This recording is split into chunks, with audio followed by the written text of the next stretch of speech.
Movie start होती है 18 सितंबर 2006 San Diego में। एक नए घर में शिफ्ट होते हैं यंग कपल मिका और केटी। केटी मिका को बताती है कि तब ये 8 साल की थी तब से एक इविल प्रेजेंस है जो उसे और उसके बहन को परेशान कर रहा है। उसके बाद उसके डर को दूर करने के लिए मिका घर में कैमरास लगा कर रखता है जिससे पैरानॉर्मल एक्टिविटी रिकॉर्ड हो सके, और हर रोज़ ये लोग उस फुटेज को भी चेक कर लेते हैं। डॉक्टर फेड्रिच को केटी अपने घर बुलाती है। डॉक्टर घर के अंदर लगे कैमरा चेक करके कहते हैं ऐसा करने से वो और भी भड़क उड़ते हैं। डॉक्टर बताते हैं उनकी स्पेशलाइजेशन इन चीज़ों में नहीं है। हाँ, एक डीमन है जो केटी को तकलीफ देना चाहता है, और समझाते हैं घोस्ट तो मरे हुए आदमी का होता है मगर डीमन एक इविल पावर होता है। मिका ओइजा बोर्ड की बात करता है। डॉक्टर ऐसा करने से मना करते हैं, ये बहुत डेंजरस साबित होगा। वो एक डेमोनोलॉजिस्ट का एड्रेस देते हैं, अगर आप चाहे तो उनसे बात कर सकते हैं। मिका इन बातों पर यकीन नहीं करता।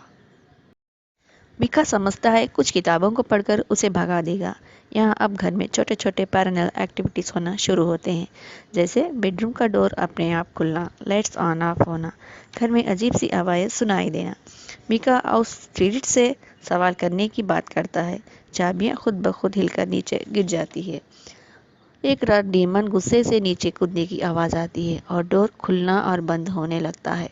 मिका ये सब देखकर एक्साइटेड हो रहा था, इधर केटी परेशान हो रही थी क्योंकि उस एक्सपीरियंस था इन चीज़ों का। मिका एक वॉइस रिकॉर्डर टेस्ट करता है और एक्साइटेड में ओइजा बोर्ड की बात कर रहा था। केटी उसे गुस्सा करती है। एक रात केटी बेड से उतरकर करीब 2 घंटों तक खड़ी मिका को घूर रही थी और बाहर जाकर बैठ जाती है। मिका देखता है कि वो बेड पर नहीं है। बुलाने पर वो मना करती है। मिका बेडशीट लाने अंदर आ रहा था, तभी केटी भी उसे फॉलो होती है। तब अचानक रूम में टीवी स्टार्ट हो जाती है। सुबह उसके बारे में बात कर रहे थे मगर केटी को कुछ याद नहीं था। मिका किसी से ओइजा बोर्ड मांग कर लाता है।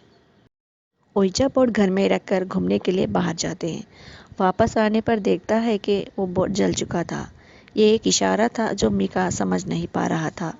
केटी डर जाती है और डेमोनोलॉजिस्ट को बुलाना चाहती थी, पर मिका सीरियस नहीं ले रहा था क्योंकि वो खुद हैंडल करना चाहता था। केटी अपने दोस्त को बुला लेती है कि थोड़ा रिलैक्स होने के लिए। केटी और मिका के बीच इस चीज़ों को लेकर बात हो रही थी, फिर भी मिका एक आखिरी बार ट्राई करना चाहता था। सोने से पहले मिका कुछ पाउडर छिड़क कर रखता है। रात को अजीब आवाज़ें सुनकर दोनों उठ जाते हैं। वहाँ फुटप्रिंट्स देखते हैं जो एटिक की तरफ जा रहे थे। वहाँ उसे केटी की बचपन का पिक्चर मिलता है। उसे देखकर केटी डर जाती है क्योंकि ये फ़ोटो उस घर के साथ जलकर ख़त्म हो गई थी। अब वो श्योरली डेमोनोलॉजिस्ट को बुलाना चाहती थी। पता चलता है डॉक्टर आउट ऑफ कंट्री है। केटी बहुत ज़्यादा डर जाती है क्योंकि डेमे भी उसे महसूस करने लग रही थी। उन दोनों के फोटो फ्रेम पर डीमन एक क्रैक डालता है। फिर से डॉक्टर फ्रेडिच को बुलाते हैं। वो डर जाता है और कहता है मेरे प्रेजेंस डीमन को पसंद नहीं आ रही है। बेहतर ये है कि तुम्हें डिमोनोलॉजिस्ट का इंतज़ार करना पड़ेगा। मैं जल्दी ही हेल्प करने की कोशिश करूँगा। ये डीमन बहुत खतरनाक है। मिका और केटी सारी उम्मीदें छोड़ देती हैं। मिका ओइजा बोर्ड से कुछ लेटर्स चुनता है। वो होता है डॉयना। उसका सर्च करने लगता है। वो एक लड़की का नाम था जो सेम डीमन था 1960 में। मिका सोच रहा था शायद ये वहीं से आया हो। एक रात केटी को डीमन खींच ले जाता है, उस पर अटैक भी करता है। मिका उसे बचा लेता है। अगले दिन केटी के बॉडी पर निशान होते हैं। मिका इस घर से जाने को सोच रहा था। केटी को रेडी होने के लिए कहकर पैक करने लगता है और नोटिस करता है केटी के हाथ में एक क्रॉस था और उसके हाथ से खून निकल रहा था। मिका उस क्रॉस को जला देता है। ये उसकी बड़ी गलती थी। केटी इस घर से जाने के लिए मना करती है क्योंकि वो प्रोसेस हो चुकी थी। मिका को कहती है सब कुछ ठीक हो जाएगा। उस रात फिर केटी खड़े होकर 2 घंटे मिका को घूर रही थी, फिर रूम से बाहर जाती है। थोड़ी देर मिका का नाम लेकर चिल्लाने लगती है। मिका बिना सोचे समझे केटी की तरफ भागने लगता है। वहाँ मिका की दर्द भरी आवाज़ सुनाई देती है। फिर अचानक धड़ेल से मिका उछल के आकर गिर जाता है और उसकी वहीं पर मौत हो जाती है।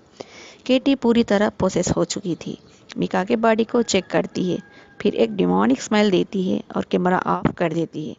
यह हमें बताया जाता है 2 दिन बाद पुलिस आई थी और मिका की डेड बॉडी मिली थी और केटी का फिर से कोई पता नहीं चला वो कहाँ पर है। That's all. Comment please.